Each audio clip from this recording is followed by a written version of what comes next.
நமஸ்காரம். இன்றைக்கி நம்ம பார்க்க போகிறது ஸ்ரீலக்ஷ்மி அஷ்டோத்திர சதநாம சோஸ்திரம். ஸ்ரீலக்ஷ்மி அஷ்டோத்திர சதநாம சோஸ்திரம்.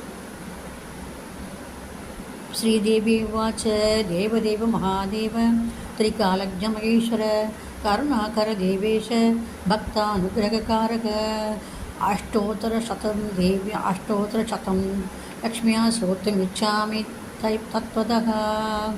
श्री ईश्वर उवाच देवी साधु महाभागे महाभाग्यप्रदायकं सर्व ऐश्वर्यकरं पुण्यं सकलशापदोषपाप प्रणाशनं सर्वदारिद्र्यशमनं श्रवणात् भुक्तिमुक्तिदं राजवश्यकरं दिव्यं गुह्याद् गुह्यतमं परं दुर्लभं सर्वदेवानां चतुष्षष्टिकलास्पदं पद्मादीनां वरान्दानां निधीनां नित्यदायकं समस्तदेव संसेव्यम् अनिमादष्टसिद्धितं किमग्र भगुनोत्येन देवी प्रत्यक्षदायकं तव प्रीत्या वक्ष्यामि समाहितमनाशृणोः तव प्रीत्याद्य वक्ष्यामि समाहितमनाशृणोः.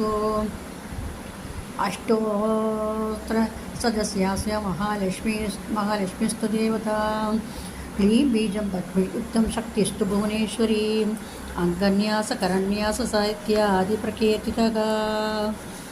ध्यानं वन्दे पद्मकरां प्रसन्नवदनां सकलसौभाग्यतां भाग्यतां हस्ताभ्याम् अभयवरदां मणिगणैर्नानाविधैर्भूषितां भक्ताभीष्टफलप्रदां हरिहरब्रह्मादिभिस्सेवितां पार्श्वे पङ्कजशङ्खपद्मनिधिभिरुक्तां सदां शक्तिभिः सरसजनलिये सरोजहस्ते धवळधरां सुखगन्धमालिशोभे भगवती हरिवल्लभे मनोज्ञे त्रिभुवनभूतिकरि प्रसीदमह्यं. श्रीहरिः ॐ प्रकृतिं विकृतिं विद्यां सर्वभूतहृदप्रदां श्रद्धा विभूतिं सुरभिं नमामि परमात्मिकां. वाचां पद्मालयां पद्मां शुचीं स्वागां स्वदां सुधां धन्यां हिरण्मयीं लक्ष्मीं नित्यपुष्टां विभावरीं अतिथिं च तिथिं दीप्तां वसुधां वसुधारणीं नमामि कमलां कान्तां कामाक्षीं क्षीरोदसम्भवाम् अनुग्रहप्रदां बुद्धिमनगां हरिवल्लभाम् अशोकामृतां दीप्तां लोकशोकविनाशिनीं नमामि धर्मनिलयां करुणां लोकमातरां पद्मप्रियां पद्महस्तां पद्माक्षीं पद्मसुन्दरीं पद्मोद्भवां पद्ममुखीं पद्मनाभप्रियां रमां पद्ममालाधरां देवीं पद्मिनीं पद्मगन्धिनीं पुण्यगन्धां सुप्रसन्नां प्रसादाभिमुखीं प्रभां नमामि चन्द्रवदनां चन्द्रां चन्द्रसहोदरीं चतुर्भुजां चन्द्ररूपां इन्द्रां इन्दुशीतलाम् आह्लादधरणीं पुष्टिं शिवां शिवकरीं सतीं विमलां विश्वधन्यं दुष्टिं दारिद्र्यनाशिनीं प्रीतिपुष्करणीं शान्तां शुक्लमाल्याभरां श्रियं भास्करीं बिल्वनलियां वरारोगाय शश्वनीं वसुन्धरां दारागां हरिणीं हेममालिनीं धनधान्यकरीं सिद्धिं त्रैणसौम्यां शुभप्रदां नृपवेश्मगदानन्दां वरलक्ष्मीं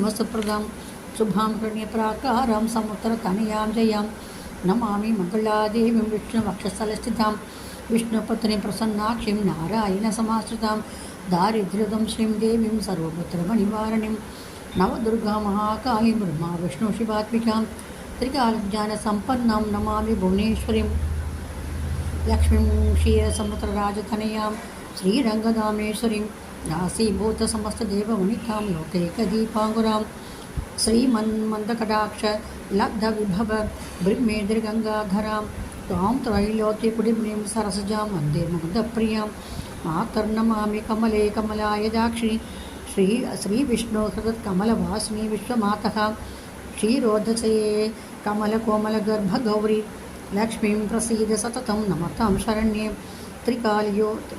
त्रिकालं यो जपेत् विद्वान् षण्मासं विजितेन्द्रियः त्रिकालं यो जपेत् विद्वान् षण्मासं विजितेन्द्रियः दारिद्र्यदंशनं कृत्वा सर्वाप्नोति यत्नतः.